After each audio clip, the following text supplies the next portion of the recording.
আসসালামু আলাইকুম। একটি গুরুত্বপূর্ণ বিষয়ে আলোচনা করব। সেটি হচ্ছে ব্রেইন টিউমার। শিশুদের বা আমাদের বড়দের ব্রেইন টিউমার হলে আমরা কিভাবে বুঝবো? দেখা যায় ব্রেইন টিউমার হলে মাথার প্রেশারটা অনেক বেশি বেড়ে যায়। বাচ্চাদের ক্ষেত্রে, ছোট বাচ্চাদের ক্ষেত্রে অনেক সময় মাথাটা দিন, দিন বড় হতে পারে এবং মাথা ব্যথা থাকবে সবসময়। সকালবেলা ঘুম থেকে ওঠার পরে মাথা ব্যথা থাকবে। সারাদিন মাথা ব্যথাটা থাকবে এবং মাথা ব্যথার দিন, দিন তীব্রতা বাড়তে থাকবে।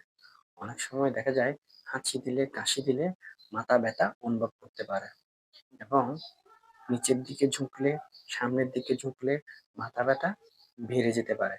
অনেক সময় চোখে ঝাপসা দেখতে পারে এবং অনেক সময় ব্যালেন্স ঠিক থাকে না। হাঁটতে গেলে দেখা যাবে পড়ে যাচ্ছে বা একটা সোজা রাস্তায় সে কিংবা সোজা লাইন বরাবর সে কিন্তু হাঁটতে পারে না।